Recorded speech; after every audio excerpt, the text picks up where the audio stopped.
Hello and welcome back to Turn the Page. We're glad that you're joining us today. Let us know in the comments section if you've clicked on this already. Have you picked up this book? Pastor Jerry is going to, it's going to take him a few moments, but he's going to go to Amazon and find a link, and he's going to post that in the comments section. Yes. That way, if you haven't got the book and you would like to get the book and follow along with us, you can click on that. So purchase the book with us. It's really cheap, and it's one of my favorite leadership books. So I would highly recommend getting it. Love it. Hold on. You got a word of encouragement for these guys? Yeah. You know, if you haven't already, you should absolutely subscribe to this channel, share it with someone, because it's really, it could be a word of encouragement for other people around you. And this is a nice way to just segue into maybe a conversation that you can move a little further in. So, yeah. So Tale of Three Kings, we're on our second episode of Turn the Page with this, but we are on chapters 4 through 10, right? So tell me your initial thoughts about the book. In general? In general, yeah. Well, yeah, I do have to say, it took me a few chapters to kind of realize what was happening. I don't know if maybe I just didn't read the back of it, or I just dove right in and I was like, okay, what is this book about? So it took me a few chapters to get into it, but now that I know like what it's about and all that, I really like it, and it is really a page turner. It is. And the great thing is, whenever we're saying we're going through chapters 4 through 10, that's really like 10 pages. Yeah. Like the chapters are really, really short. And it's a very, very well written, and bringing the story of David to life, from the shepherd's field to the palace, everything in between. It's really, really, really good at breaking that down and bringing some life to that story. So chapters 4 through 10, what happened? What did you highlight? What's some things that you took away from this? Yeah. So in chapter 7, if you are reading along with us, right there at the bottom, it's talking about spear throwing and what that means like to us, really. And really, I feel like this whole book is like a metaphor for like our own lives. It's talking about spear throwing and like how you respond to that and that kind of thing. And it says, you can easily tell when someone's been hit by a spear. He turns a deep shade of bitter. David never got hit. Gradually, he learns a very well-kept secret. He discovered 3 things that prevent him from ever being hit. Those 3 things. It says, 1, never learn anything about the fashionable, easily mastered art of spear throwing. 2, stay out of the company of all spear throwers. And 3, keep your mouth tightly closed. In this way, spears will never touch you, even when they pierce your heart. And I just thought that was so good, because it can pertain to so many things. You know, it talks in the book a little bit about like the Mad King. Like that's really like the basis of the book. King Saul being, mad. Yeah, King Saul being the Mad King. But talking about like when spears are thrown at you in life, whether it is a comment or like, I don't know, so many like things that could be thrown at you that you would take to heart, that maybe you want to retaliate and throw a spear back, or fight back, or do anything like that. It tells you like strictly like stay away from that. Like you don't need to be a part of that, whether it's gossip or anything like that. And I think it reminded me of one of our core values here of like, we honor always. Yeah, that's good. And it just made me think of that. Like we don't need to retaliate in any ways. Like we need to honor those who have been placed in authority before us. So.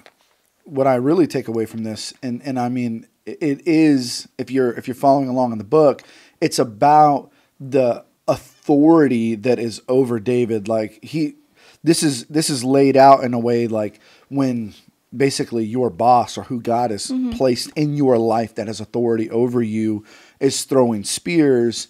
What do you do about that? I love that he goes, David didn't know what to do with the spear.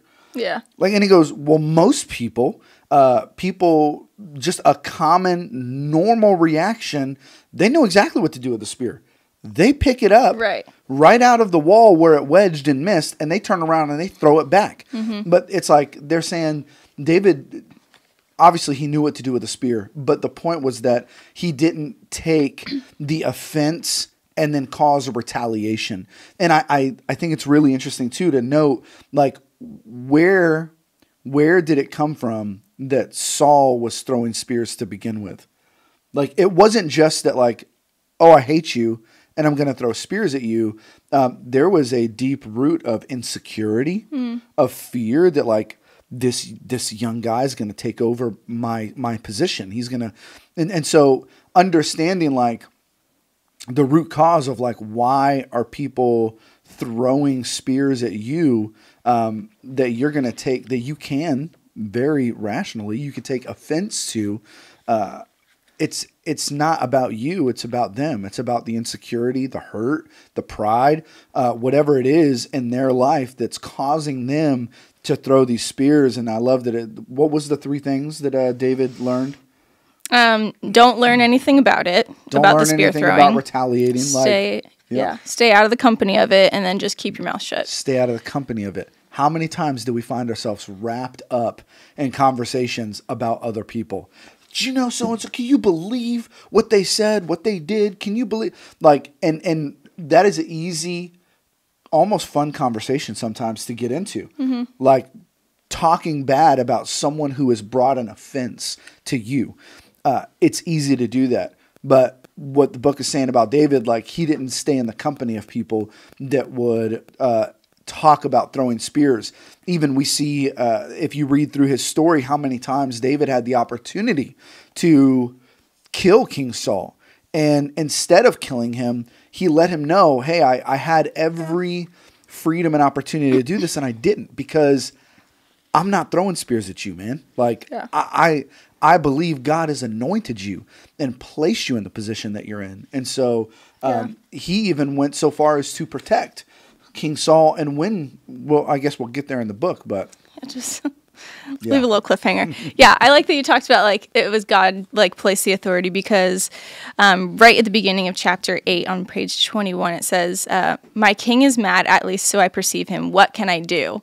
And it says, first, recognize this immutable fact. You cannot tell, none of us can, who is the Lord's anointed and who is not. And it just made me think of, in Romans chapter 13, it talks about God-given authority. I was going to pull it up if that's okay. As long as you do it fast. Yeah, okay, it's right here. Romans 13, it says, the title is Respect for Authority. It says, everyone must submit to governing authorities, for all authority comes from God, and those in position of authority have been placed there by God. So anyone who rebels against authority is rebelling against what God has instituted, and they will be punished. And I think that oftentimes we can look at our bosses, or maybe our friends that are in higher leadership than us, or even so far as to say our president, and we can become bitter when spears are thrown at us. And I think that that's exactly what this book is teaching us not to do, is, like, don't take offense to those things, and don't become King Saul.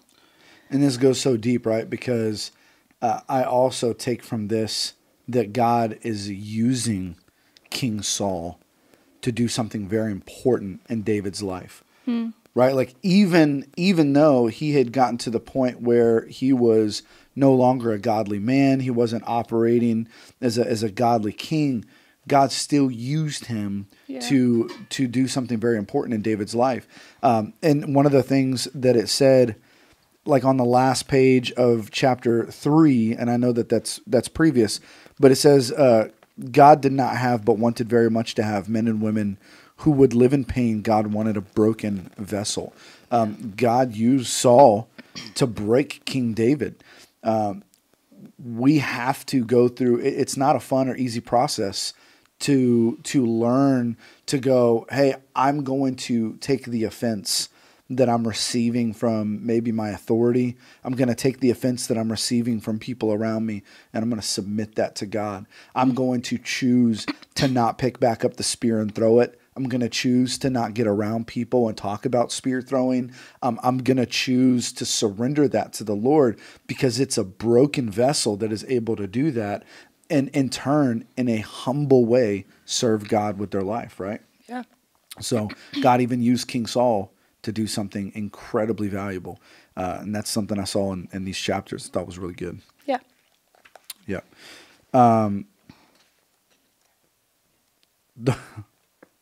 The last thing that I wrote down is, I just want to look real quick.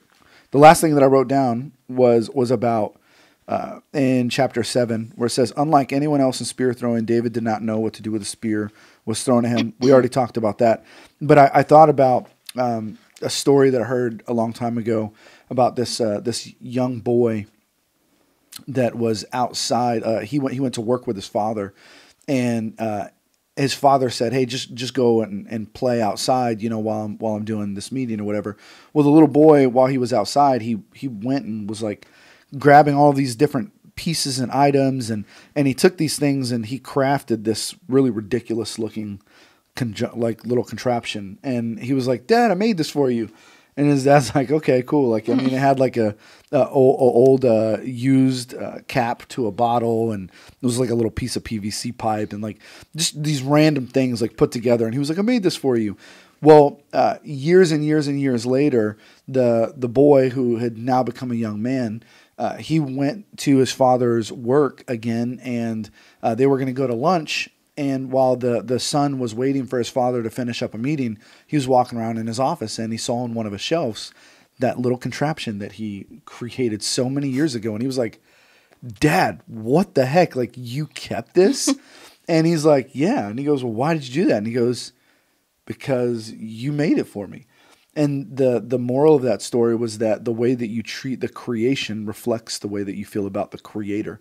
And whenever it comes to people that God has placed in our life, right, whether that be our neighbor, our coworker, our boss, the way that we treat that creation is a reflection of the way that we feel about the Creator. We don't love those around us because they deserve it, right? Because if we're being honest, people around us, they don't often deserve the love, the forgiveness, the grace. They don't often deserve those things, but we give that to them because that's a reflection of how we feel about the Creator, the one that made them. I love Him, so I will love the ones that He has placed around me as His creation. That's all we have for you. I think that we went a little bit long this morning, but I hope that you got something out of it. Next week we're going to be going through chapters 11 through 20. 15. 11 through 15? Just 15. 11 through 15. So if you want to join us, we'll be here next Thursday. And thank you for being with us today. God bless you and have a great day.